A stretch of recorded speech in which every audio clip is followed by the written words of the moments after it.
안녕하세요. 경제 읽어주는 남자 김광석입니다. 반갑습니다. 한국 가계부채에 대해서 IMF도 경고하고요. IIF라는 금융협회죠. 국제금융협회도 지적을 하고 있습니다.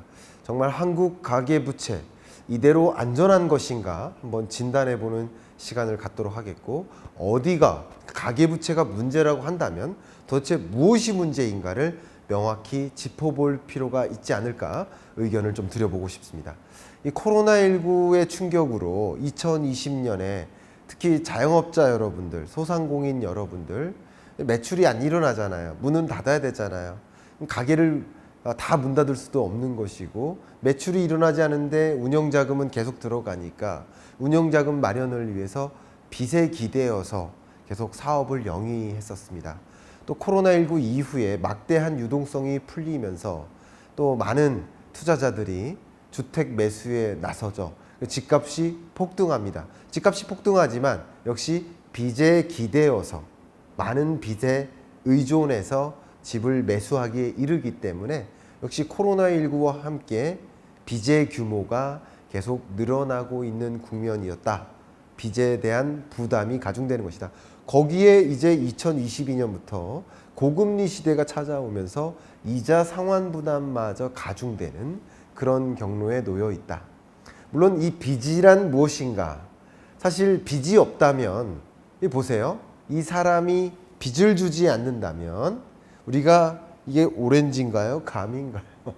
감을 따먹을 수 없어요. 내 손에 안 닿아요. 근데 은행이 이 나뭇가지를 이렇게 구부러뜨려 준다면 이 감을 따먹을 수 있게 되는 거죠. 이게 뭡니까? 이게 빚인 거예요. 지금 현재로서는 내가 이 감을 따먹을 수 없지만 빚에 기대어서는 투자를 할 수 있고, 빚에 기대어서는 사업을 할 수가 있고, 빚에 기대어서는 소비를 할 수 있는 거예요. 다만 무리한 빚에 의존을 하다 보면, 무리하게 빚을 지다 보면 이 감을 따먹을 수는 있지만 이 이후에는 나뭇가지가 부러질 수도 있다. 그리고 추가적으로 더 나무를 구부러뜨릴 수가 없기 때문에 이 몇 개의 감은 따먹을 수 있지만 그 밖에 다른 감은 따먹을 수가 없겠구나. 이 빚이라는 것은 미래에 영위할 수 있는 소비를 현재 소비로 앞당겨서 하는 거예요. 맞죠? 지금은 소비할 수 없어요. 빚을 지어서 미래 소비를 아껴서 현재 소비로 바꾸는 거예요. 그럼 미래 소비는 어떻게 될까요? 위축될 수가 있겠죠. 그러니까 빚이라는 것은 상당한 경제적인 관점에서 긍정적인 요소도 있지만 부정적인 요소도 있겠구나. 저도 23년 경제 전망에서도, 그리고 21년, 22년 경제 전망에서도 계속 빚을 가지고 강조를 해왔고, 사실 어려운 경제 국면에 놓일 때는 빚이라는 것은 항상 따라다닌다. 가계부채라는 것은 항상 따라다닌다 라고 말씀드렸고, 가계부채에 대한 명확한 이해, 진단이 필요하다라고 말씀드리면서 이 15분 경제 특강의 14가지 특강 중 주제 중에 하나가 역시 가계부채 특강인 거죠. 오늘 이 가계부채를 주제로 여러분께 명확하게 가계부채를 어떻게 진단할 것인지 설명드려 볼 수 있도록 하겠습니다. 제가 이 시론을 썼던 게 2020년 7월입니다. 이때는 뭐를 강조했냐면, 코로나19 한참 진행 중일 때 가계의 빚, 또 정부의 빚, 기업의 빚, 그러니까 이거 뭡니까? 가계, 기업, 정부 3대 경제 주체가 모두 빚에 굉장히 억눌리고 있다. 빚에 의존해서 나라 살림을 하고, 빚에 의존해서 기업 경영을 하고, 또 빚에 의존해서 가게 살림을 하다 보니까 결국 이게 굉장한 위험 요인이 될 수 있다라는 것을 저도 경고의 메시지를 던진 겁니다. 특히 21년 7월 1년 만에 이제 가계부채를 가지고 조명을 했고요. 가계부채 문제, 이게 부실이 나비 효과가 될 수 있다. 나비 한 마리의 이 펄럭임, 날개짓이 지구 반대편의 폭풍으로 전개될 수가 있다라는 것을 강조한 바가 있는데, 역시 이번에 발간된 IMF에서도 글로벌 파이낸셜 스테빌리티, 세계 금융 안정 보고서 상에서 한국 경제를 지적을 했고요. 역시 IIF 금융협회죠. 세계 혹은 국제금융협회 IIF에서도 글로벌 뎁 모니터라는 보고서를 발간하는데 부제가 뭐냐면 crack in the foundation, 기초에 금이 갔다라는 표현을 했습니다. 기초에 금이 가면 어떤 일이 발생할까요? 네, 그렇게 비유를 하고 있습니다. 그리고 콕 집어서 한국 경제를 지적하고 있는데 어떤 내용인지 여러분께 말씀드리고 가계부채 문제의 본질이 무엇인지 소상히 밝혀드릴 수 있도록 해보겠습니다. IMF의 한국 가계부채 경고의 메시지를 던집니다. IMF의 부채 경고는 뭐냐면 채무상환 비율이에요. 이 채무상환 비율은 뭐냐면 여러분 분모에 가처분 소득을 놓으세요. 그리고 분자에는 원금과 이자 상환액, 원리금 상환액을 놓으세요. 이게 뭡니까? DSR, 채무상환 비율입니다. Debt Service Ratio 이렇게 표현합니다. 이게 뭐냐면 가구의 처분 가능 소득이 1,000만 원이에요. 근데 원금과 이자를 매월 갚는데 그 소득 1,000만 원 중에 200만 원을 원금과 이자 상환하는 데 써요. 그럼 그 채무상환 비율이 몇 퍼센트예요? 20%가 됩니다. 근데 이 비중이 높아지면 높아질수록 소득의 절대적인 비중을 빚 갚는 데 쓴다. 이렇게 설명해 드릴 수 있겠죠. 그런데 우리나라의 채무상환 비율이 보이시죠? 2007년 기준이 이 선 그래프예요. 그죠? 2007년과 비교했을 때 2021년, 2022년 더 올라가 있죠. 근데 대부분의 나라들은 2007년 글로벌 금융위기 이전입니다. 이전과 비교했을 때 내려가 있죠. 대부분 내려가 있는데 코리아, 한국은 더 올라가 있고, 그죠? 그리고 또 어떤 나라들이 바그래프보다 올라가 있나요? 벨기에도 올라가 있죠. 프랑스도 올라가 있죠. 그리고 스웨덴도 올라가 있죠. 이 네 개 나라가 채무상환 비율이 올라갔다. 그러니까 빚을 갚을 수 있는 능력이 손실되고 있다라고 지적했고요. 이 네 개 나라 중에서도 유독 2007년과 비교해서 그 증가한 폭, 채무상환 비율이 증가했잖아요. 증가폭이 유독 높은 나라가 한국과 스웨덴이다. 그러니까 스웨덴과 한국은 유독 빚 권하는 사회이기 때문에 영끌에서 투자하는 사회이기 때문에 비투하는 사회이기 때문에 그리고 자영업자 비중이 높은 우리나라는 사업을 영위하기 위해서 운영자금 마련을 위해서 빚에 의존하고 있는 사회이기 때문에 그 빚을 갚기 위해서 또 다른 빚에 의존하는 사회이기 때문에 채무상환 비율이 유독 더 많이 올라갔다. 그래서 갚을 능력이 상실되어 가고 있다라고 표현하고 있습니다. 이게 바로 IMF가 던진 한국 가계부채에 대한 경고입니다. IIF는 가계부채 규모 자체를 놓고 경고의 메시지를 던졌습니다. 실제 가계부채 규모를 어떻게 비교할 수 있나요? 자, 이렇게 보시면 나라의 경제 규모가 커지면 커질수록 빚의 규모가 클 가능성이 높지 않을까요? 인구가 많으면 많을수록 빚의 규모는 더 많을 수 있지 않을까요? 그런 개연성이 높겠죠. 그러니까 그냥 빚의 규모를 달러로 환산해서 절대적으로 비교하면 안 됩니다. 그럼 어떻게 비교해야 됩니까? 인구 대비 가계부채 규모, GDP, 경제 규모 대비 가계부채 규모 이런 식으로 진단해야 되지 않을까요? 근데 지금 보시는 것처럼 GDP보다 빚의 규모가 더 많은 나라, 그런 많은 나라가 세계에서 하나 있는데 국제금융협회에서 진단하기를 하나 있는데 그 나라가 바로 한국이다라는 거예요. 한국만 그 빚의 규모가 GDP 대비 102.2%다.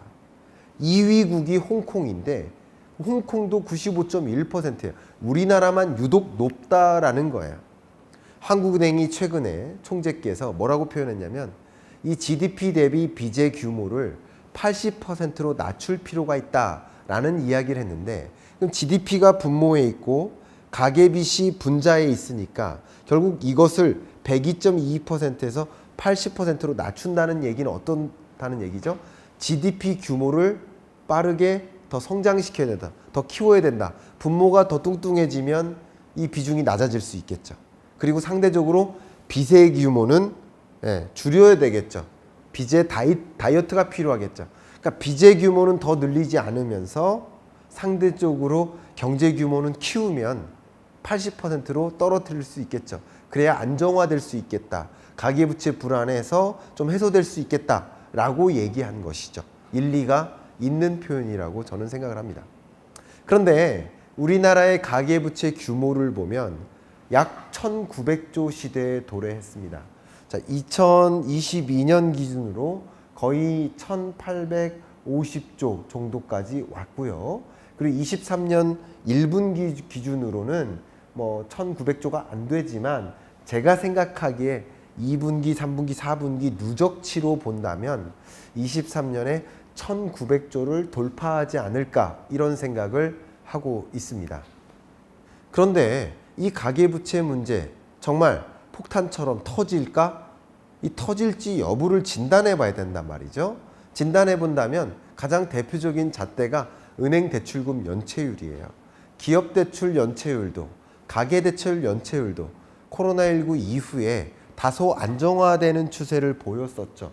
근데 22년 하반기부터 금리가 올라가면서 원금과 이자를 상환하는 능력이 손실되고 연체율이 올라갑니다. 이 연체율이 올라간다는 얘기는 결국 갚지 못하는 빚의 성격이 그 규모가 1900주 중에서 갚지 못하는 빚의 규모가 더 늘어나겠구나라고 생각해 볼 수 있겠죠. 특히 연체가 더 오래되면 100일 정도 지속되면 거의 금융권에서는 받지 못할 빚이야 라고 생각하는 경향성이 높은 그 빚의 규모, 그것을 뭐라고 표현하나요? 그걸 부실채권이라고 하거든요. 그러면 전체 빚 중에서 가계부채 중에서 1900조죠. 1900조 빚 중에서 몇 퍼센트가 부실채권일까? 이것을 판단하는 지표가 부실채권 비율인데요. 기업 부실채권 비율은 다소 하향 안정화되고 있습니다. 근데 부실채권 비율이 올라가고 있는 이유는 가계부실채권 비율이 올라가서예요. 그러니까 22년 초까지만 해도 가계부실채권 비율이 다소 안정화되다가 22년 초부터 어떻게 됩니까? 반등하죠. 그리고 23년 초에 더 크게 뚜렷하게 반등하죠. 결국은 은행권 입장에서, 금융권 입장에서 이제 받지 못할 빚의 성격이 늘어나는구나라고 판단하는 것이고, 그러면 갚지 못할 빚이 생기면 생길수록 그게 금융부실로도 전이되는 것이죠.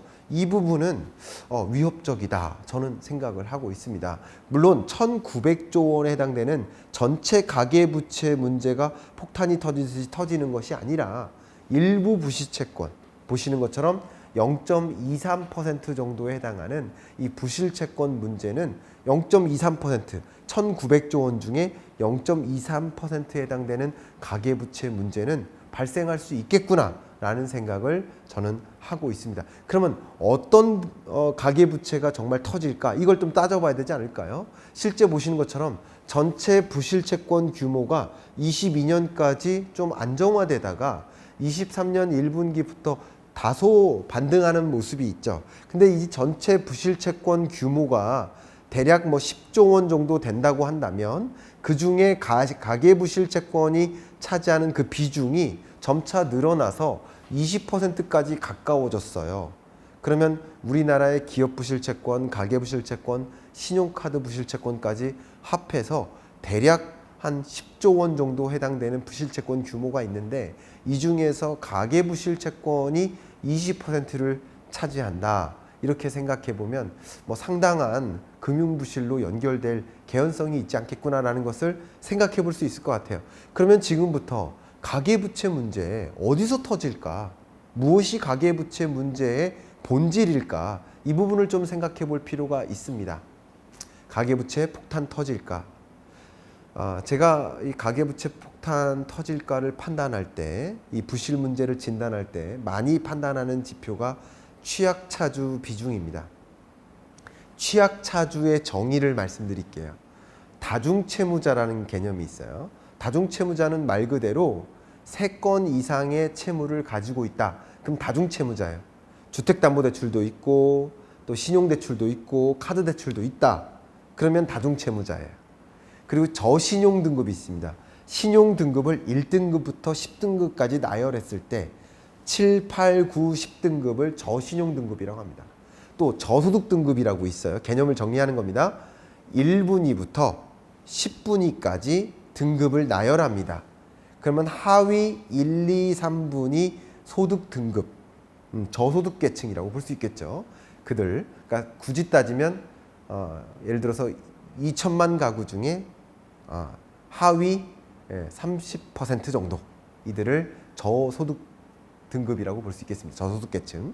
자, 그러면 이 취약차주의 정의는 뭐냐면 다중채무자이면서 저신용 등급이거나 혹은 다중채무자이면서 저소득계층이면 취약차주예요. 그러면 이 전체 1,900조 원에 해당하는 가계부채 규모에서 취약차주가 짊어진 빚은 얼마나 되나? 그 빚의 규모는 보시는 것처럼 5.0% 정도 됩니다. 그리고 가계부채를 짊어진 가구가 있을 거 아니에요. 대략 2천만 가구 중에 1,100만 정도 가구가 빚에 의존하고 있습니다. 그 중에 그러니까 빚을 지고 있는 그 가구 중에 취약차주는 몇 퍼센트 되나? 6.3%예요. 자, 그러면 단순하게 이 그래프로 본다면 취약차주의 비중이 사람 수로 따지면, 차주 수로 따지면 더 높고 금액 기준으로 보면 더 낮다는 얘기는 취약차주가 짊어진 빚의 규모는 취약차주가 아닌 차주가 진 빚의 규모보다 가구당 빚의 규모가 작다는 것을 뜻하죠. 이해가죠? 쉽게 말하면 이런 겁니다. 고소득층은 1억, 2억씩 빚을 지는 거고 그리고 저소득계층은 뭐 1,000만 원, 2천만 원 빚을 지는 거예요. 이 빚의 의미는 뭘까요? 생계비 마련을 위한 또 원금 이자 상환을 위한 빚을 갚기 위한 또 다른 빚 이런 성격이 강하다는 거예요. 그렇기 때문에 더 부실하다라고 설명드릴 수 있고 22년 3분기 들어서 21년보다 22년 3분기 들어서 취약차주 비중이 다소 늘어나는 것을 생각해 보면 가계부채 문제 좀 위험하다. 취약차주의 빚이 좀 위험하다. 이렇게 생각해 볼 수 있는데 누가 특히 취약차주일까를 한번 생각해 볼 필요가 있겠습니다. 실제 가계부채 건전성을 판단해 볼 때 고소득층이 지고 있는 그 빚의 규모를 보면 절대적으로 높죠. 전체 빚 중에 63%예요. 그리고 중소득층이 지고 있는 빚의 규모가 대략 25%입니다. 그러면 중고소득층이 지고 있는 빚의 규모는 거의 90%예요. 그러니까 전체 1,900조의 빚이 위험한 게 아니라 저소득층의 빚이 위험하다라는 것을 말씀드리겠고 역시 신용 등급들로 봐도 마찬가지예요. 고신용 등급이나 중신용 등급이 지고 있는 빚의 규모는 거의 97% 가깝습니다. 그러니까 3%의 신용도 저신용 등급이 지고 있는 빚이 위험한 거예요. 근데 최근 들어서 전 금융권의 연체율이 늘어나죠. 은행권의 연체율도 늘어나고 비은행 금융기관의 연체율도 늘어납니다. 이런 현상들을 보면 가계부채 문제 될 수 있겠구나. 그러나 그 문제는 아마도 취약계층, 취약차주의 빚일 가능성이 높겠구나라는 것을 판단해 볼 수 있는데 그 가계부채 문제의 본질을 좀 더 헤아려 볼 수 있도록 하겠습니다. 앞서 말씀드렸던 채무상환 비율, 이 개념 기억하시죠? 이 채무상환 비율이 40%를 넘으면 고위험군으로 분류를 합니다.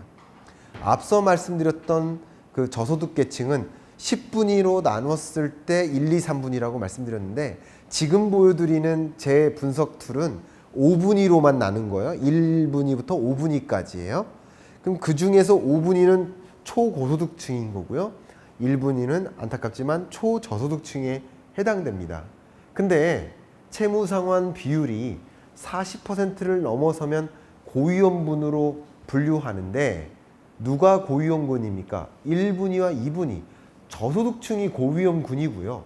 또 중요한 것은 3분위 중소득층이나 4분위 5분위는 채무상환 비율이 21년보다 22년에 더 떨어지고 있는 모습이에요. 근데 1분위, 2분위 저소득층은 그마저도 더 올라가고 있죠. 특히 1분위는 이미부터 고위험군이었는데 고위험군의 비중이 더 늘어나고 있다. 소득이 가구 소득이 100만 원인데 53만 원을 빚 갚는 데 쓰고 있다. 이렇게 해석해 볼 수 있겠고요. 2분위의 경우에는 사실 고위험군까지는 아니었는데 고위험군으로 신규 진입한 가구들이 많아졌다. 이렇게 생각을 해보면 사실상 가계부채 문제의 본질은 1900조라는 가계부채 규모의 문제가 아니라 가계부채 질의 문제가 있다. 왜냐하면 1분위, 2분위가 짊어진 빚의 규모는 그렇게 크지 않기 때문이다 라는 말씀을 드립니다. 또 종사상 지위별로 보면 상용근로자냐 임시 일용근로자냐 이 둘의 집단을 임금근로자라고 합니다. 그리고 임금근로자가 아닌 비임금근로자, 자영업자가 또 있겠죠. 이들의 채무상환 비율을 보신다면 특히 어느 계층의 채무상환 비율이 올라간다는 것을 확인할 수 있으니까 임시 일용근로자, 그러니까 직업이나 종사상 지위별 특징을 보아도 임시 일용근로자, 가장 근로 안정성이 떨어지고 소득 안정성이 떨어지는 계층의 빚이 불안하구나라는 것을 확인해 볼 수 있고, 이 취약계층의 빚은 1900조 원 중에 절대적인 비중이 아닐 것이다. 극히 일부에 해당될 것이다. 그러나 그 빚의 규모가 절대적으로 부실할 수 있겠다. 그러면 가계부채 문제의 본질을 제대로 파악하시고 그 본질의 문제를 해결하는 데 집중한다면 취약계층, 또 저소득계층, 임시 일용근로자 이들의 채무상환 능력을 어떻게 보존할 것인지 그런 방안을 놓고 고민하시면서 우리 가계부채 문제 대책을 마련하는 것이 바람직한 정책의 방향성이지 않을까. IMF, IIF 그리고 그 밖에 여러 국제기구의 경고를 그냥 흘려 듣는 것이 아니라 정말 중요한 지적이겠구나라고 받아들이고 정말 신중하게 가계부채 대책을 이 본질의 문제, 가계부채 본질, 그 본질의 문제를 해결하는 데 집중하는 그런 우리 정부의 대응이 될 수 있도록 의견도 드리면서 이번 주 경제 읽어주는 남자 마무리하겠습니다. 감사합니다.